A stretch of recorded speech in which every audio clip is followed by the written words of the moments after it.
Words of Aurobindo.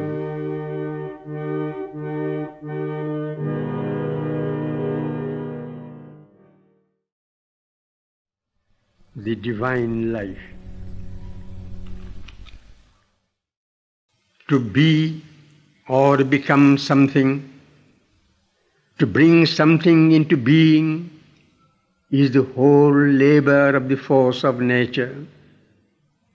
To know, feel, do are subordinate energies that have a value because they help the being in its partial self-realization to express what it is and help it too in its urge to express the still more not yet realized that it has to be.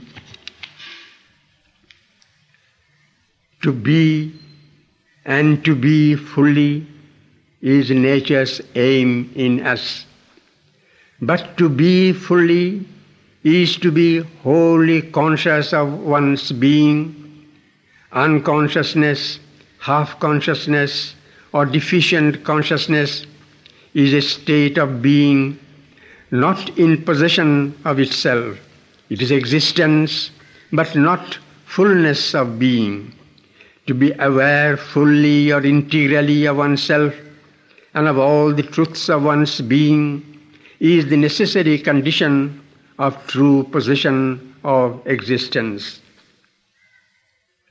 But also, since consciousness carries in itself the force of existence, to be fully is to have intrinsic and integral force of one's being. It is to come into possession of all one's force of self and of all its use. To be merely without possessing the force of one's being, or with a half force or deficient force of it, is a mutilated or diminished existence. It is to exist, but it is not fullness of being. Lastly, to be fully is to have the full delight of being.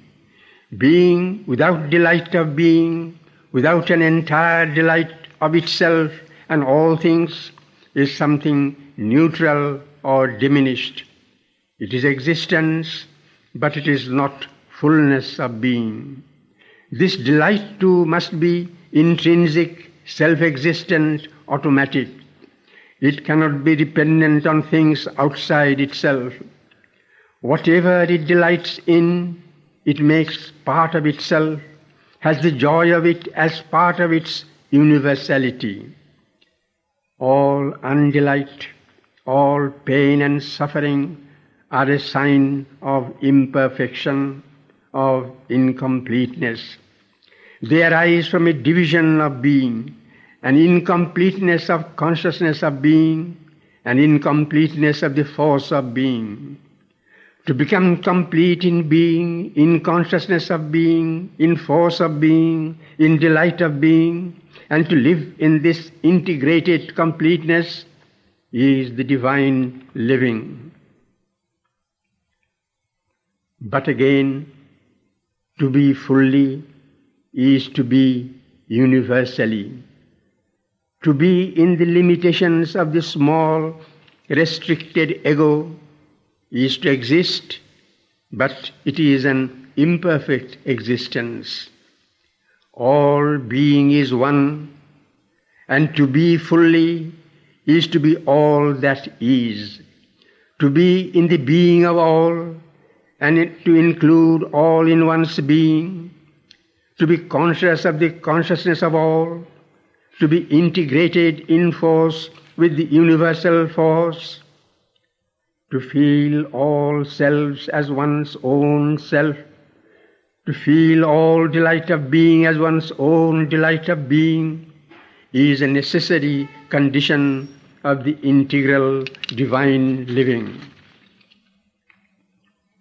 But thus, to be universally in the fullness and freedom of one's universality, one must be also transcendentally.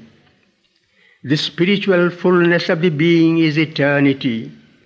If one has not the consciousness of timeless eternal being, if one is dependent on body or embodied mind or embodied life, or dependent on this world or that world, or on this condition of being or on that condition of being, that is not the reality of self, not the fullness of our spiritual existence. But one must transcend not only the individual formula, but the formula of the universe. For only so can either the individual or the universal existence find its own true being and a perfect harmonization. Both are in their outer formulation incomplete terms of the transcendence, but they are that in their essence. And it is only by becoming conscious of that essence that individual consciousness or in universal consciousness can come to its own fullness and freedom of reality. Otherwise, the individual may remain subject to the cosmic movement and its reactions and limitations and miss his entire spiritual freedom. He must enter into the supreme divine reality, feel his oneness with it, live in it, be its self-creation. All his mind, life, physicality must be converted into terms of its supernature. All his thoughts, feelings, actions must be determined by it and be it its self-formation.